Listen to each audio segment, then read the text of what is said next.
Salut à toutes et à tous, j'espère que vous allez bien. Bienvenue sur la chaîne Soigne ton art. Aujourd'hui, nous allons aborder la question de l'éphémère, que nous avons brièvement traité dans la vidéo précédente sur la thématique du deuil. Considérant qu'en fait cette notion d'éphémère, outre qu'elle est au cœur du processus de vie, est particulièrement présente et importante dans l'art au sens large, dans le processus de création, dans l'expression artistique et dans les thérapies par l'art. Alors au sommaire aujourd'hui, petite philosophie de l'éphémère, ensuite la notion d'art éphémère dans l'histoire de l'art, bon là nous serons forcément brefs parce que nous avons un temps limité, enfin l'importance de l'éphémère dans le champ des thérapies par l'art.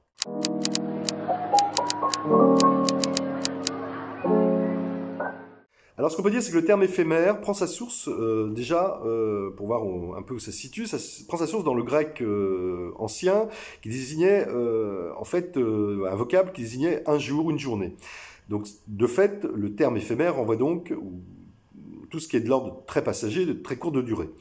On peut aussi faire une petite référence à l'insecte, qu'on connaît tous plus ou moins, ce petit insecte, l'éphémère, qui vit dans la vase des cours d'eau, et dont la durée de vie d'ailleurs, justement d'un jour ou d'une journée.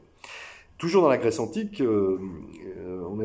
certains philosophes avaient tendance à considérer que le papillon, la fleur, l'homme, les hommes par exemple, étaient des éphémères. Il ne faisait que passer, il n'était que de passage. Donc ce qu'on peut dire, c'est que l'éphémère, intrinsèquement, renvoie de fait à tout ce qui est de l'ordre du passager, du fugitif, on pourrait dire du provisoire, du transitoire, de la fragilité aussi, et en fait à tout ce qui s'échappe et sans qu'on puisse le retenir. C'est donc, autrement dit, l'éphémère renvoie à une sorte de temps de passage, un mélange en fait de l'instant présent, mais aussi de l'instant vécu. Donc c'est quelque chose qui est assez profond, et en fait on peut dire que l'éphémère c'est une notion qui porte en elle quelque chose de fondamental. Alors pour en parler un peu plus, il m'a semblé que le mieux c'était de se référer au bouddhisme zen, japonais et au taoïsme. Alors d'abord j'ai vécu pas mal d'années au Japon, et en fait ce qui est très intéressant, c'est que là-bas au Japon on le ressent de manière c'est assez prégnant dans la vie quotidienne. Et en fait, on peut dire que cette notion d'éphémère est au cœur de la vie japonaise. Alors ça, depuis des siècles et des siècles, c'est vraiment fait partie de la tradition.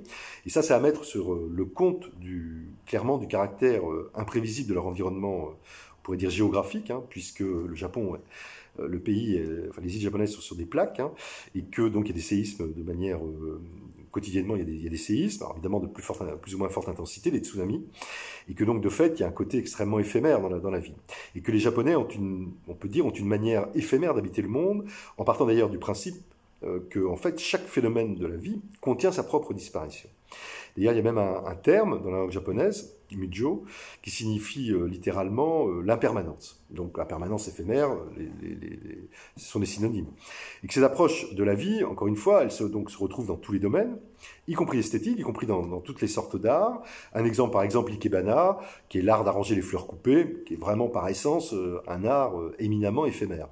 Mais ce qui est intéressant aussi, c'est que cette notion d'impermanence, d'éphémère, qui est rattachée évidemment à la notion d'instant présent et de lâcher prise, là je vous renvoie aux vidéos qu'on a faites précédemment, est en fait une manière de profiter aussi, quand on la prend en compte, profiter le plus possible de l'instant présent, en pleine conscience, et surtout d'y trouver en fait, en le prenant en compte, une raison essentielle pour faire de chaque moment présent une sorte d'instant inestimable et précieux. Et donc on retrouve cette idée essentielle que tout passe, que tout disparaît, et qu'il faut donc valoriser l'instant présent le plus possible, célébrer le ici et maintenant, et surtout qu'en prenant en compte cette notion d'éphémère, d'impermanence, ça signifie que nous sommes pleinement en vie, et c'est parce que nous vivons pleinement cette impermanence que nous pouvons réaliser des choses et nous transformer. Et là, ça renvoie directement à toute la vertu qu'on retrouve de l'impermanence dans le processus de création, dans l'acte de créer, dans les créations éphémères, et donc à ce que ça peut apporter à travers les thérapies par l'art.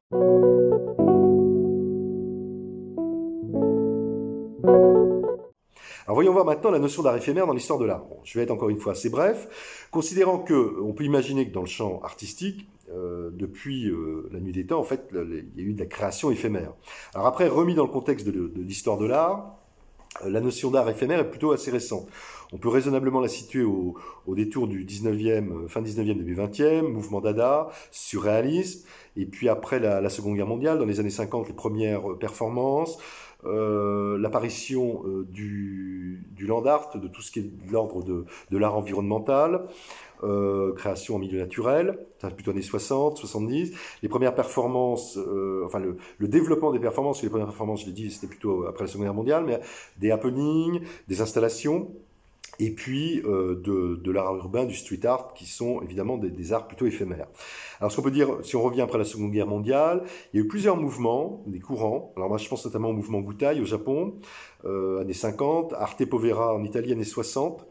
On fera des vidéos dessus parce qu'ils sont très, très intéressants, ces mouvements-là, par rapport à l'art comme soin. Ils ont clairement privilégié le processus de création au détriment de l'œuvre créée. Et ce qu'on peut dire, c'est que dans la plupart des cas, en fait, l'art éphémère, quelle que soit en fait sa forme, elle est née en réaction, en réaction contre le fétichisme de l'objet artistique, mais aussi dans un second plan contre le marché de l'art d'une certaine façon. Et donc que cette notion d'art éphémère, si elle comprend donc la question expressive, la question artistique, mais elle comprend aussi une dimension politique. Alors c'est pas l'objet aujourd'hui, mais c'est quand même intéressant de signaler. Ce qu'on peut dire de manière plus générale, c'est que l'art éphémère se caractérise par le fait que les œuvres créées ne s'inscrivent donc pas dans le temps, que les œuvres éphémères ne laissent pas de traces durables, qu'elles sont donc provisoires, et donc qu'elles ont un cycle de vie très court.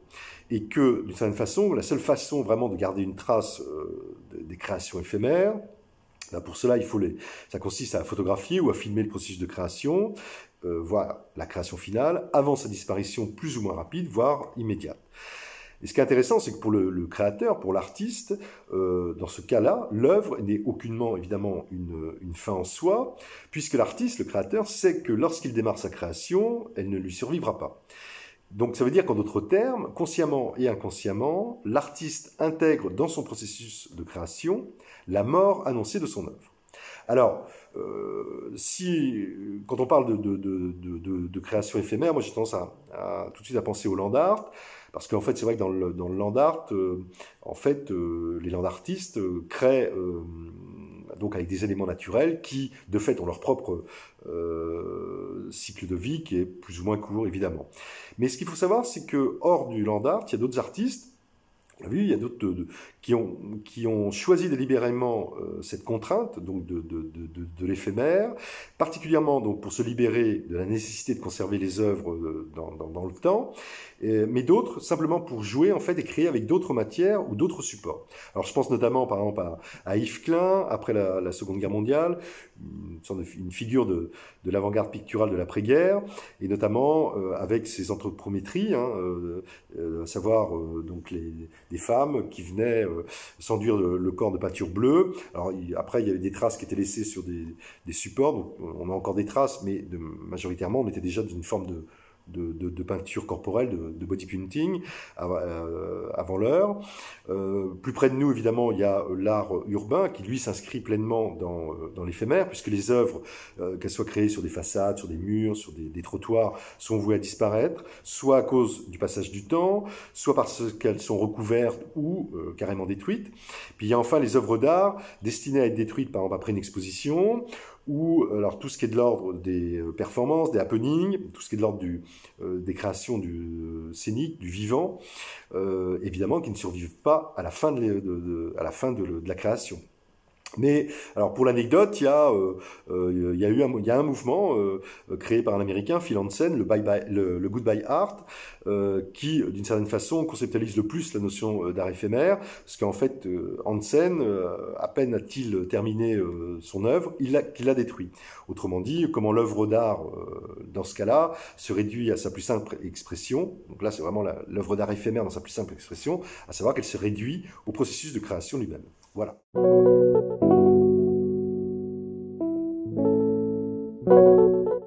Alors voyons voir maintenant l'importance de cette question éphémère dans le champ des thérapies par l'art. Sur le plan strictement thérapeutique, ce qu'on peut dire, c'est que la question éphémère, la notion éphémère, contribue à l'efficience du soin. Ce qu'on peut dire aussi, rappeler d'abord, c'est que dans les thérapies par l'art, Encore une fois, les créations n'ont pas vocation à être des objets d'art. Ça, c'est le point fondamental. Elles n'ont pas non plus vocation à être fondamentalement conservées, et que l'œuvre, en fait, se construit avant tout, encore une fois, dans un transfert, et que l'œuvre, la création, est avant tout le réceptacle de tout ce qui est de l'ordre des affects, des émotions, des sentiments, des refoulements.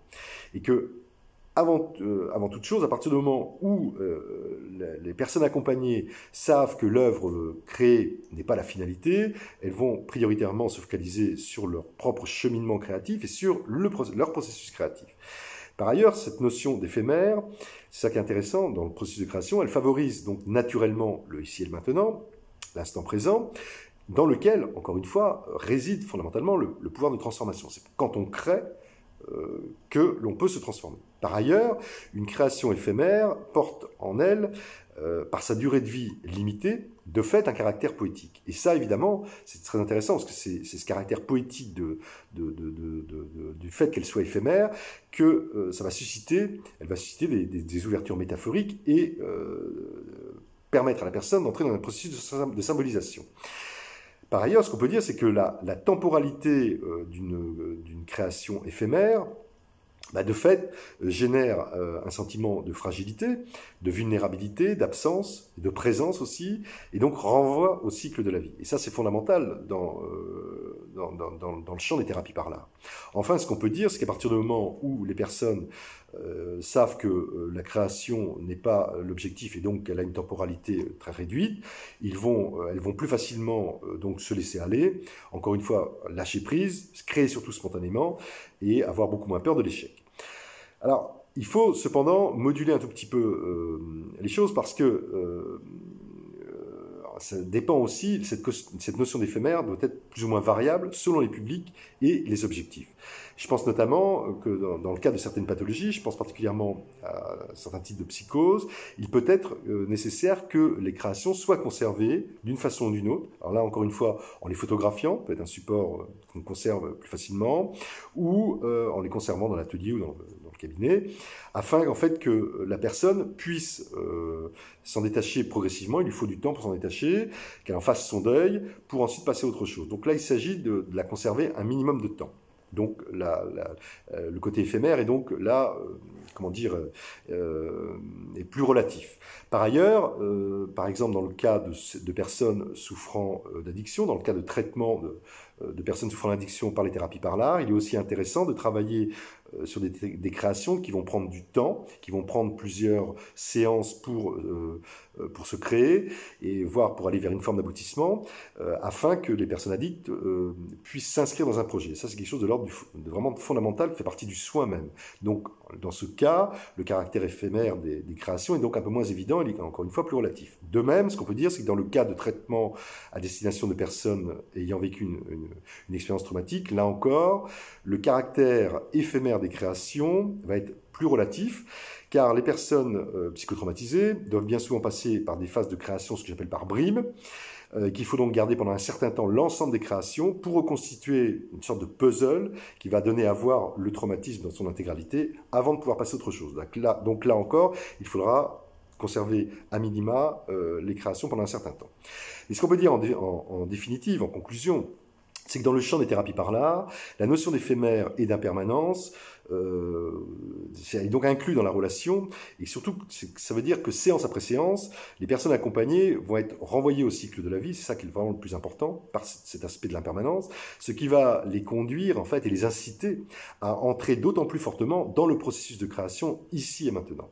Et que, en dernière instance, c'est parce que le processus de création est éphémère, par essence, et que la personne accompagnée va en prendre conscience progressivement, qu'elle pourra d'autant plus s'inscrire dans une certaine durée, et donc dans un après à inventer. Voilà.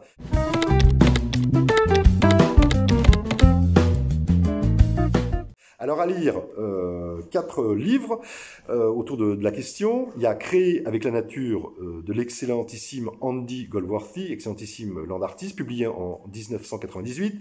Esthétique de l'éphémère de Christine Bucci Glucksmann, publié en 2003.